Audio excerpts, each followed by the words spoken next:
Well, it's time to start getting you some answers here to the questions you sent us about the coronavirus from a local expert. As usual, we're joined on the phone here by Dr. Erika Hamilton, a microbiologist from UMass Amherst. Dr. Hamilton, thank you again for giving us some time on this Thursday. Oh, you're welcome. So the first question, it comes from one of our viewers here, and it goes, with the warm weather coming, more bugs coming, can a bug like a mosquito or something transmit the virus? No, it cannot. And in fact, none of the coronaviruses, whether it's COVID-19, SARS, or MERS, can be transmitted by any form of insect. Wow, so it's just that simple. When it comes to that, is there any particular reason, or? Well, these are respiratory viruses, so they infect the cells lining your respiratory tract. They don't enter your bloodstream, and when mosquitoes take a meal from you, they are sucking blood out of you. So it's not a virus that ends up in your bloodstream. And mosquitoes generally don't fly into your mouth to take a meal, so that it's not a thing. All right, there you go. Plain and simply put by Dr. Erika Hamilton. All right, number 2 here comes from Daryl M. What about medical lab work, doctor's office visits? Should we reschedule to a less risky time? That's kind of mirrors the dentist question in the past as well. Right.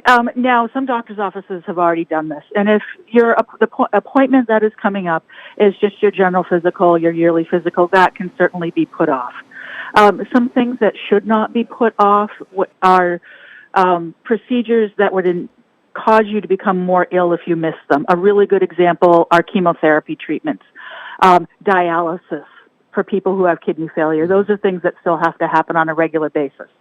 Also, if you are having an emergency, and people are still falling and breaking bones and having heart attacks, so if you feel you're having a medical emergency, you should call 911 and be seen in an emergency room. Yeah, don't wait. All right, the third question here comes from James B. It says, I use an ozone generator to sterilize my CPAP machine, including its mask and tubing.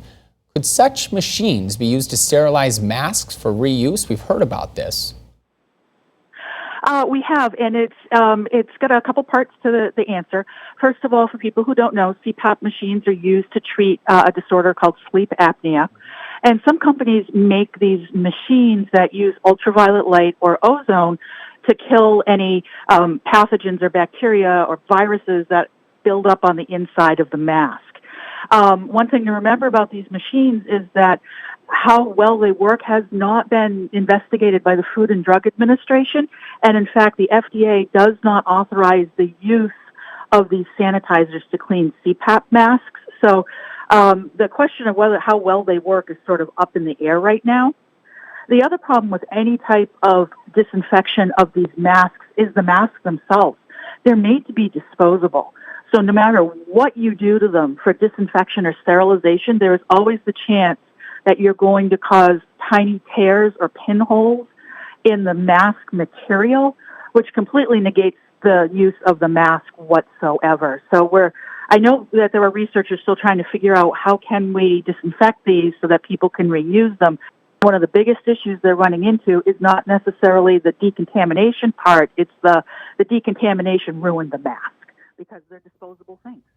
All right, Dr. Erika Hamilton, a UMass microbiologist, doing a whole lot of things to keep us all informed throughout all of this, plus your own students in this time. So thank you very much, Dr. Hamilton. Have a great day. We will catch up with you hopefully tomorrow, because we want to keep getting your insight here throughout the coming days. And we're just getting started here on the coronavirus, Getting Answers special we're doing here at 12:30. So tune in each weekday as we have a doctor and other experts answer your questions about the ongoing global pandemic.